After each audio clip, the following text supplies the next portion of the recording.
വാൽപ്പാറ വാഹനാപകടത്തിൽ മരിച്ചവർക്ക് കണ്ണീരഞ്ജലി. നമസ്കാരം. ഈ ദിവസത്തെ ഏറ്റവും പ്രധാനപ്പെട്ട വാർത്താ വിശേഷങ്ങളുമായി ജനയുഗം ടോപ് 10 ന്യൂസിലേക്ക് സ്വാഗതം. വാൽപ്പാറയിലെ വാഹനാപകടത്തിൽ ജീവൻ നഷ്ടപ്പെട്ട 9 പേർക്കും വിങ്ങുന്ന മനസ്സോടെ നാട് അന്ത്യാഞ്ജലി അർപ്പിച്ചു.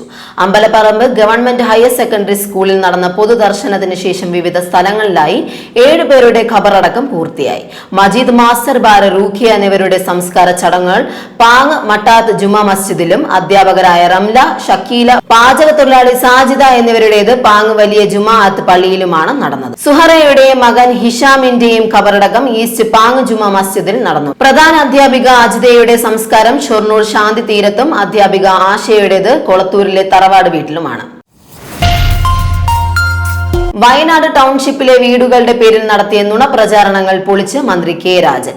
മന്ത്രി നേരിട്ടെത്തിയാണ് വ്യാജ വാർത്തകൾ പൊളിച്ചത്. വീടുകൾ മന്ത്രി പരിശോധിച്ചു. ഗുണനിലവാര പരിശോധന നടത്തവേ നേരിയ നനവ് കണ്ട ഭാഗത്ത് Uralungal labour contract society pencil കൊണ്ട് വരച്ചതിനെയാണ് കഴിഞ്ഞ ദിവസം വിള്ളലായി അവതരിപ്പിച്ചത്. അഞ്ചരക്കണ്ടി മെഡിക്കൽ കോളേജിലെ BDS വിദ്യാർത്ഥി നിതിൻ രാജ് ജീവനൊടുക്കിയ സംഭവത്തിൽ അറസ്റ്റിലായ ഇൻസ്റ്റാപേ എന്ന ലോൺ ആപ്പ് നടത്തിപ്പുകാരെ കോടതി റിമാൻഡ് ചെയ്തു.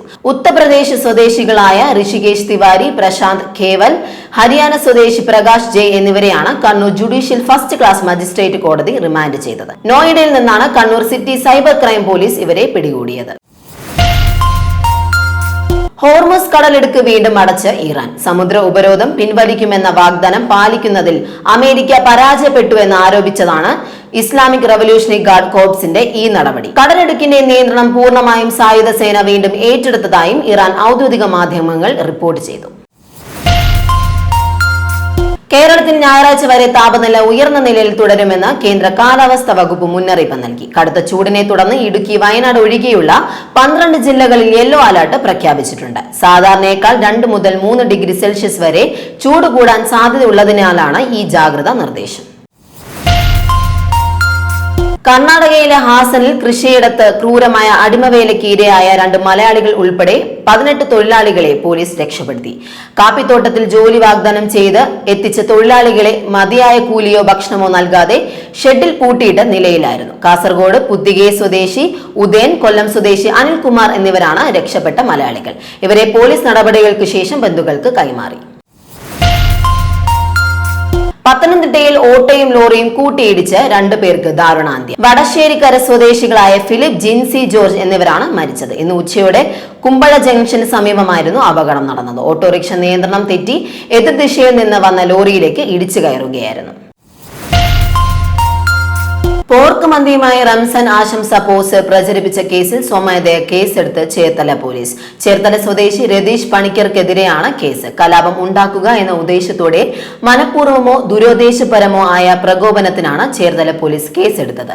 പ്രതിയെ ഇതുവരെ അറസ്റ്റ് ചെയ്തിട്ടില്ല. മെഹർ മന്തി റെസ്റ്റോറന്റിന്റെ പോസ്റ്റർ എന്ന രീതിയിലാണ് പോർക്ക് മന്തിയുടെ ചിത്രം പ്രചരിപ്പിച്ചത്.